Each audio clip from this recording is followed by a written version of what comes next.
All right, here we go. Another edition of the Ryan and Goodman podcast. I'm Jeff Goodman. He's Bob Ryan, and we've got a terrific guest today, none other than Boston Celtics big man, Tacko Fall. Tacko, thanks for jumping on. I know I don't know if you're busy or not these days. I don't think any of us are really busy, right? Not really. I mean, I've tried to keep myself busy, and first of all, try to stay in shape because that's the most important thing right now. You don't know when we don't know when we might get back, so it's always good to stay ready. And just to keep my mind sharp, I've been able to do a few things here and there, just so I don't lose it. All right, Tacko, I want to get one thing done right off the top. I want to go on record as saying that was a charge on Zion. I said it I jumped out of the chair. Man, that game was insane. That game was insane. But it sure was. It sure was. We'll get to that probably later. Let's start back, Tacko, of 2015. I remember talking to Donnie Jones, your then coach at UCF, about how you were not cleared to play. And a lot of people probably forget this. You weren't cleared, and it looked bad that you weren't ever going to get to play college basketball. And Donnie, I remember.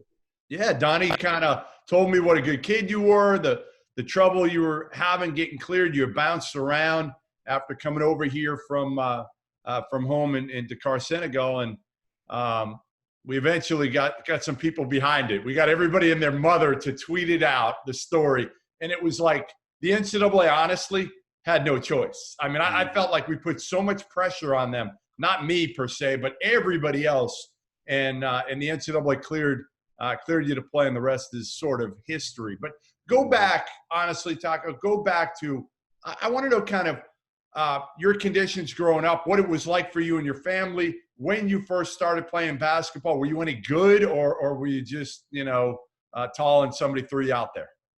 Yeah, I was tall and I was just thrown out there when I first started.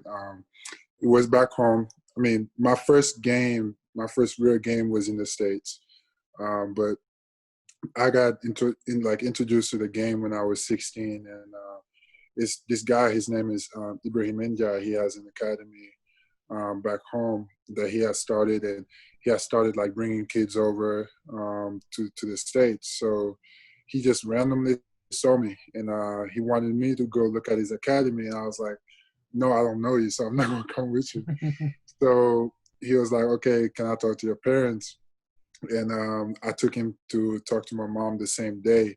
And from there, he was like, okay, like your son is, he's pretty tall. I'm sure it's a lot of people that have come up to you and told you that, he should at least consider playing basketball. And he was like, I can help him as far as like going to school and going to the state, and he would probably get the best training over there.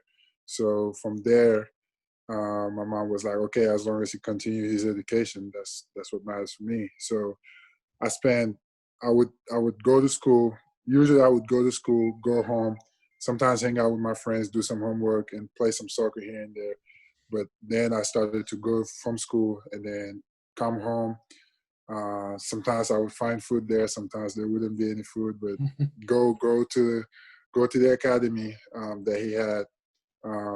Watch some of the older guys play. There were a lot of kids over there. I used to do some drills with the kids, and it was fun. So I did that for 6 months, and after that I came over to the States, and my first stop was in Houston. And from there, I played soccer. My mom used to put me in like martial arts because she thought I was soft. She wanted me to toughen up, so she put me in karate. I did that with my cousin, and two of my best friends did taekwondo, and I did that with them as well, and then play some soccer. But I've never really considered sports to be, anything serious for me. So yes, I did those, but it was just mostly for fun, and I really didn't take it serious. So when I first started playing basketball, that's really how I saw it. I didn't really see it as something, that maybe put. I mean, I knew about the NBA, and I didn't know much about college basketball, but it wasn't something that was, in my mind when I first started. So it took me a while to get used to, knowing how hard you had to work, especially me starting that late. I started at 16 years old, so I had a lot of catching up to do. And then emotionally, that was the hardest part because I was a tall kid that had no experience in like playing basketball, and coming into the States, it's like basketball is so big here, like basketball, football, and all that. So all these people were looking at me like, oh, he's tall, so automatically he has to be good. And You weren't. I remember those were really, really tough days for me emotionally. And once I really got tired of it, that's where I say being stubborn is good, because once I was like, you know what, like I've made it all the way here. I left my mom back in Senegal. I left my brother back in Senegal. Like, I have to do this. So I just started to tune out all the noises and started working really hard and just fell in love with that, because I just kept seeing myself getting better and better. And I was fortunate to have, great people around me, great coaches, a good support system for the most part. I've been through some struggle throughout those years, but for the most part, especially when I got to Florida, where I found my host family, I was really, really in a stable situation where I just kept working, kept playing against good competition, had good teammates, and and I was trying to compete against them. I was trying to compete against the people I was playing with and compete against the players that were on my team, because they were ranked back then. And I was like, you know what, like, I'm just, it was a healthy competition though. It was just trying to go after them, trying to, get better than them. And from there, I just kept seeing myself improving every year. And that's really what I fell in love with. Tacko, the first Senegalese player that I recall becoming aware of was Boubacar Al at Georgetown, who ended up playing 4 years there and was the captain. And any step along the way, have you encountered him? Has he reached out to you?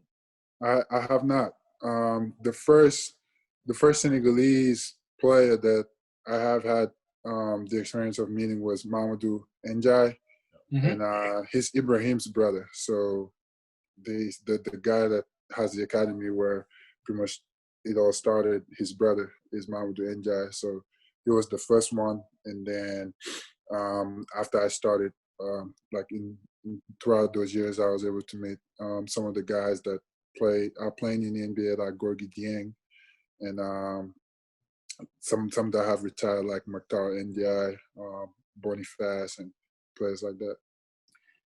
Tacko, not every very tall person that I've encountered or I know about that's played basketball is totally comfortable with his height and in life in general. For you, how have you accommodated? How have you? You only know the one way, of course.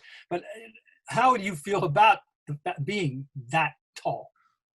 Well, that's the funny thing. When I'm around people, I don't really see myself being that much bigger than them, which is funny. I don't realize it until someone takes a picture or I see myself on TV. I'm like, man, like, dude, that's really how people see me. But when I'm amongst people, I don't feel ashamed of my height, because I have no conscience of it. I pretty much just blend in, and I think that has really helped me with embracing it. It's amazing, Tacko. Honestly, I tell everybody this, like the way you can light up a room and your personality, and you're always upbeat. And then you put you and Grant Williams together in that Celtics locker room, and it's over, because the two of you are like talking nonstop, laughing, smiling. But Bob's right. Like most big guys, kind of try to go small. Like they almost kind of are, I don't know, just not comfortable, and are almost forced to play the game. And a lot don't love it. Why do you love it so much now? Because it sounds like you didn't early and you grew to love it. Yeah, I did. That's what I was saying. That's the competition part of it that really made me fall in love with it, because having a lot of catching up to do, and started to think about where I started and about my family, my mom, leaving them back home, leaving my brother back home. For me, I was like, you know what, like this is a tool that I can use to give him a better life. So I really kept going at it. But while I was going at it, all those people that I was trying to compete against, when I would play, I just had that fire inside of me. I was like, man, like I have to beat this guy. And that's really what I fell in love with. And it wasn't like, there's different type of competitions. And it's like, for me, when you see me on the court, you can tell I'm having fun. Like it's just, I'm always have the same expression, regardless of, how things is going. I'm just out there having fun. And it's just the competition part of it that I just love. The person that you get most equated to in the memory of many of us is the late Manute Bol, who was from Sudan, South Sudan, and he seemed to enjoy the game too. But I just got to tell about him. I once saw him, Tacko. Here's something for you to aim for. I once saw him in the first period of a game in the Cap Center in Baltimore, block a shot on each of the 5 Celtic starters separately. He got Parrish, Mikhail, Bird, DJ, and Danny Ainge, your big boss, in the first period. Wow. So there's one for you. You can aim. You can think about that one. I can throw it. I can throw it to Danny when I see him. Right. Hey, tell Danny that about the day that he got all 5 in the first period. But Tacko, going back, I've thought about doing a story on kids when they come over, whether it's Africa or anywhere internationally. And when they come over, a lot of times, if they're not good enough, they just get left behind. Like whoever brings them over isn't always doing it for the best interests of the kids. They're doing it for the best interests of them to make money off that kid. Mm-hmm. Did you have some of that when you got here? And how much is that? I know somebody did a story on it recently. I forget, 60 Minutes or 20 minutes. Right? Yeah, they did a decent job with it. I've always wanted to do it and do it right, because you hear the stories of kids who came over, were promised certain things, just weren't good enough, and then were just cast off and nobody cared about them. How much does that go on, Tacko? And with you, did you experience any of that? It goes on a lot. And 60 Minutes came in and reached out to me, and they wanted to know about my story and how I got here. And I would say myself, I'm one of the fortunate ones, because even though I went through, some things, a lot of mine were just about the paperwork, on the paperwork side.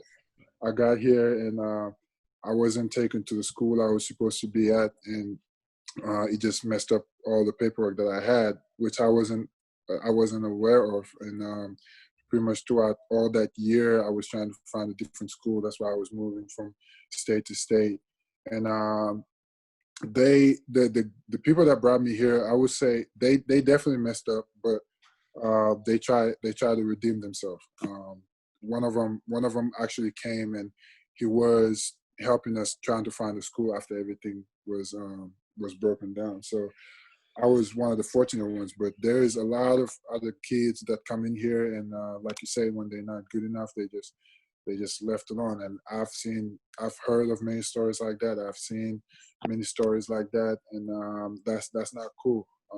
So for me, I've really been trying to use my voice to bring awareness to that, and try to use my platform to help as much as I can, which the NBA has been really, really great at. Since I've got in, I've been able to participate in a few of the things that they had, like the Basketball Without Borders, them launching the basketball league in Africa, and I think all of that is just gonna help, because now everything that you do is gonna be seen. Like you're not gonna be able to do much, so you're gonna have the spotlight over in Africa. So it's gonna help the kids, and a lot of them won't even necessarily have to come, because people are investing so much, for them over there. They're having new basketball courts, better coaches. Now they have the league that's coming, and it's really going to help. But there's a lot of that going on, and for me, it's just how can I help? How much untapped potential do you think there is from your experience, what you know about not just your home country, but the other countries in Africa? I've been exposed to international basketball going back to the 1992 Olympics, and I've seen some things and saw some snippets here and there of untapped talent. Nigeria, for example, I thought should have progressed more because there's so much raw talent, I think. And Zimbabwe, it's not the only country where that's true. Man, you have no idea. All you have to do is just take one summer and go to an African country, any African country. You would just see the difference between us over there and here. Here, kids start playing sports even at a very young age, like very, very young age. They get the chance to experience different things and see what they're good at, and they have people to invest in them. But back home, like for me, soccer was the major sports in there, and kids just are naturally good in soccer. Like we have so many good soccer players without even the coaching. They don't have any coaching. They don't have the nutrition that comes with it, the training or anything like that, and they are good. Just imagine if those kids had the proper coaching, the proper nutrition, and just everything else that comes with it, and the sky would be the limit. And for me, I didn't play basketball back home, and I didn't see some of that until even recently when I participated in those camps, and when I was one of the coaches, and I just saw so much raw talent, and I just told myself, like, what if these kids were taught how to play the game at a very young age with all the height that they have, the athleticism that they have, and all of that developing over the years, and it's just the sky would be the limit for all of them. So what have you been doing here? I see behind you, you got some pictures back there. Is this your room? Is like where are you living? Give me kind of what you've been doing, where you're living these days, and at least you don't have to take the shuttle back and forth between Boston and Portland, right? Oh no, not anymore. But that whole experience was actually fun. That drive between Boston and Maine, it was about an hour and 45, 2 hours, and the landscape was pretty. Boston is very, very pretty, and Maine was pretty too. So driving around, going back and forth, and just the experience of playing in the G League, getting that gaming experience, and then coming back in Boston with the coaches, working, being in a few other games. That was really fun. I really feel like this really helped me, as a basketball player, and it's definitely going to help me moving forward in my career. But yeah, right now I'm in Boston. This is my apartment. I'm in my living room right now. So I've been here since we've been on quarantine. What do you got behind you? What are all those pictures, Tacko? It's anime characters, like Japanese cartoons. Yep. I'm a big fan of those. So it's pretty much everywhere in the house. Really? Yeah. Have you been doing the social distancing thing pretty well and ordering it? Like, what have you been doing? Picking up food, cooking? Can you cook? Well, I've cooked a couple times. Cooking now is easy. You can just get a recipe online and go shop and make it. So I've been cooking. There's this guy that does pre-made meals that I've been using. So he would drop off food for me every Sunday, and I would order Uber Eats here and there, but they don't come in. They just leave the food at the door, and then you go pick it up. For the most part, I live by myself, so there is nobody around right now.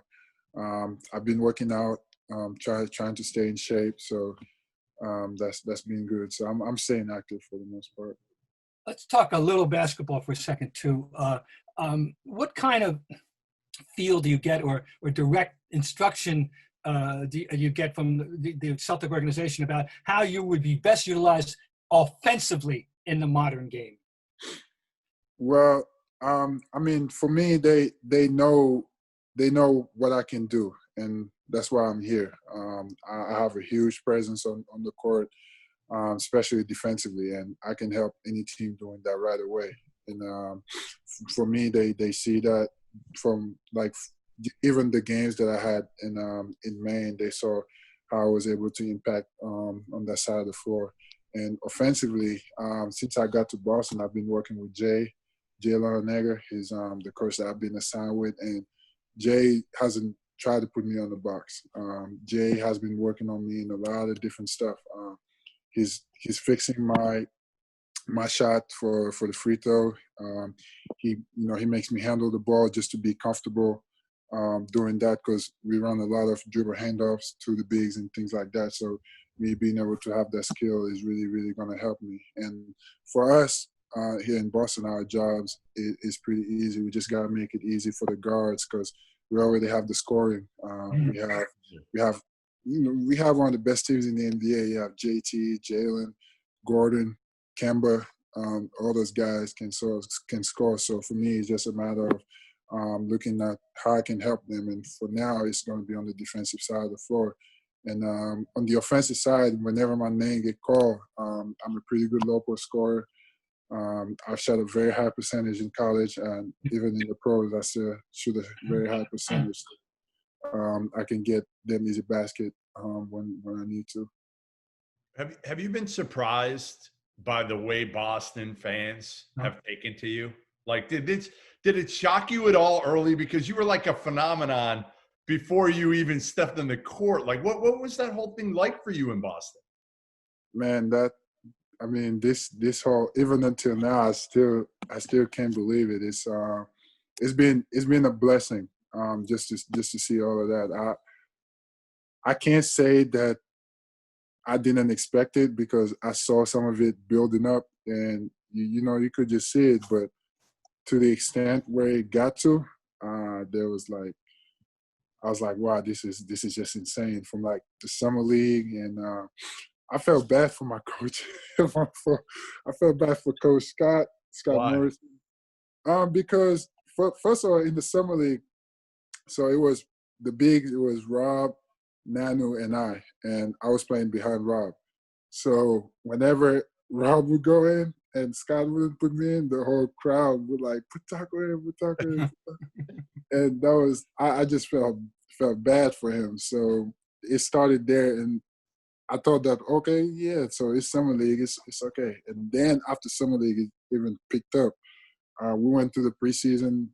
The Garden just was like it was insane. They were telling me it felt like a playoff atmosphere. And I just felt really blessed and fortunate to be in that position, because I didn't feel like it was anything that I did or anything that I've said, but I've just really been really blessed, and I've been trying to embrace it.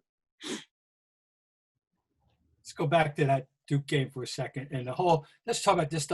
You got a taste of the NCAA experience there, and what was it? Everything that they told you it might be? Did you feel that it was just a little more heightened, a little more something different than the regular season game? Oh yeah, the NCAA has its own spirit, and you can feel it from the get-go. It's like it took us 4 years to get there. So we had like a very, very high. It's like you work so hard to get to do something, and you finally get to do it, and you're just in awe. And that's how it worked for us, for BJ, Chad, that's been there pretty much since I was a freshman, and then Aubrey came in, and all the other guys. We've just been every year been trying to do it, and some year we were very close. Maybe 1 or 2 years we were not, but then when we finally made it, I was like, wow, this is just unbelievable. And then we got past the first game, and it was almost like fated, like for us to play Duke, because I just saw it coming. Coach Dawkins coming from Duke with his son and everything. Coach Dawkins played for Coach K, and Yep. People try to put me against Zion. Everybody wanted that. Oh yeah. Yeah. So it was, but for us, we didn't really try to think about much, of the outside noise. We had been to a lot of adversity already, so we had nothing to lose. We just had to go out there and play the way we knew how to, and just give it everything that we had. And we had the older team. We had a lot more experience, so we used that to our advantage, and it was a pretty close game. But that game was filled with Duke fans. Like everywhere you turn is just blue, blue, blue, and you see a section of a few UCF fans, and the fans from Virginia were cheering for us too. And Ralph Sampson was there. Oh, was he? Yeah, that was the first time I got to meet him, and that was pretty great. Now, Ralph, by the way, was one of the people I was alluding to earlier. I don't think Ralph was happy being 7'4". Ralph played, and Jeff talked about playing small. Ralph was ahead of his time. He stepped out. He wanted to spend the whole game shooting jump shots. He didn't want to bang around the low post at all at 7'4" at all. And I always said that if Ralph could pay $1 million for an operation, that he'd wake up being 6'4", he would have paid it.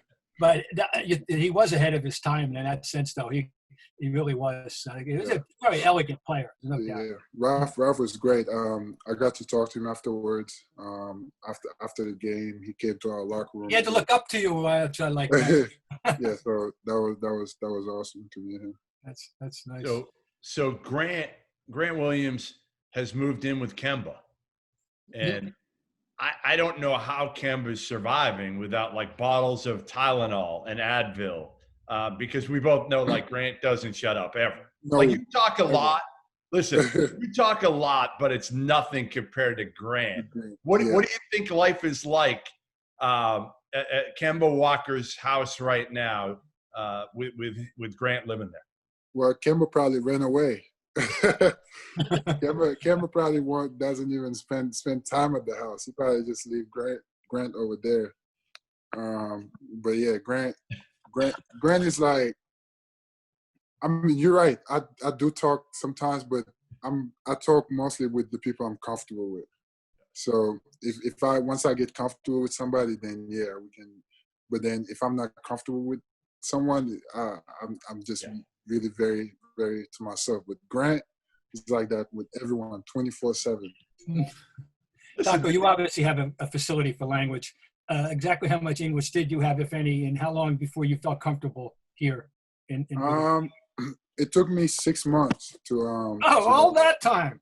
It did. It took me 6 months. That's amazing. It took me 6 months to be able to be really fluent.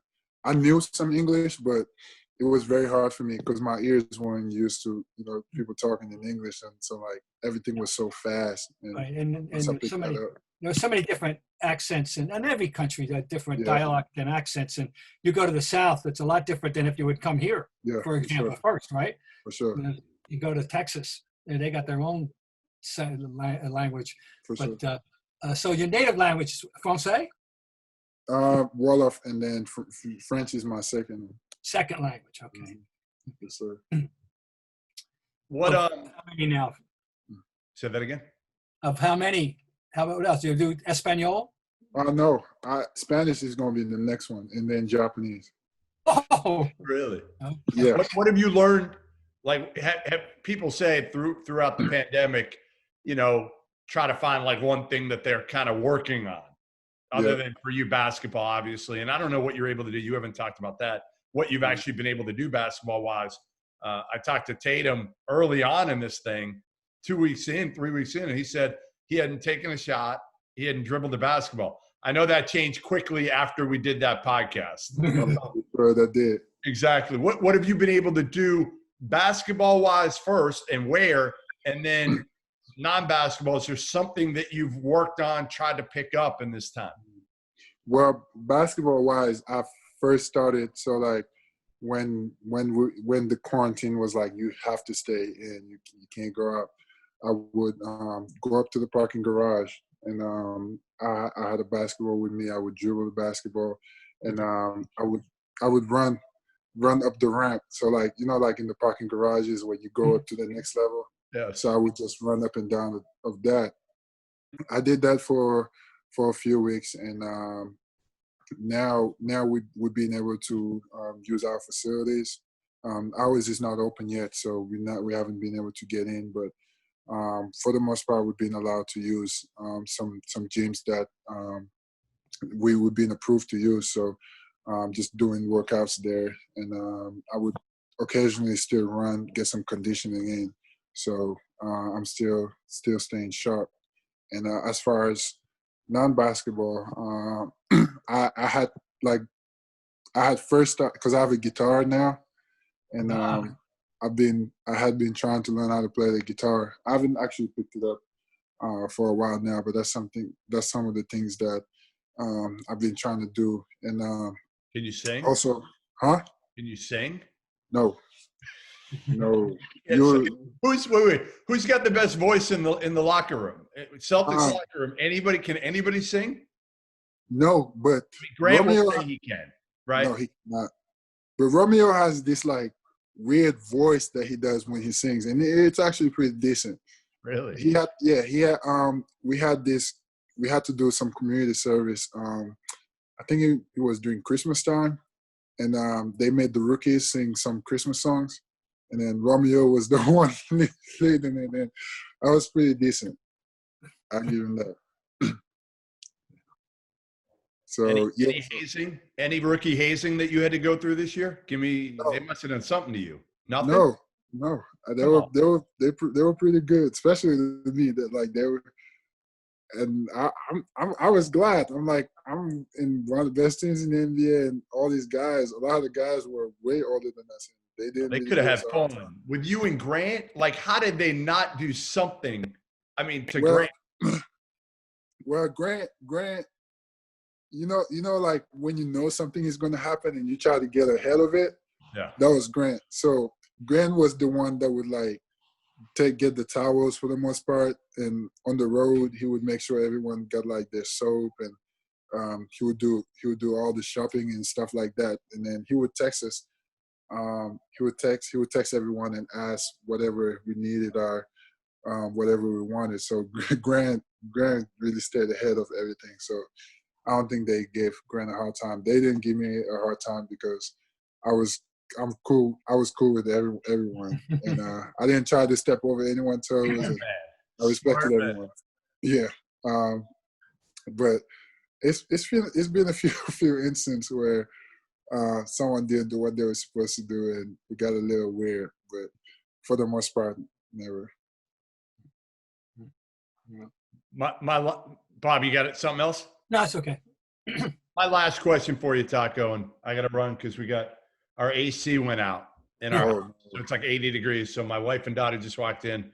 They said the AC guy's coming in. So hopefully here in a minute. But my last question for you, what do you want your legacy to be? I know it's early, you're young, but I feel like your impact is so much more than a lot of players in terms of obviously where you came from, and how you're able to affect people in a positive way. Have you thought about that, what you want your kind of impact and legacy to be as you kind of go through your career? I have thought, especially recently, I've really thought a lot about it. And it made me ask myself, like, why a lot of things that have happened, to me and for me has happened, because it just couldn't have been random, from the way I started playing basketball to how I got here to, my time here in the States and everything that has happened. And I'm like you already know, I'm a Muslim, and faith is really, really big in, in my household. That's how I grew up. So for me, it's like, how can I make God's blessing be, seen on me?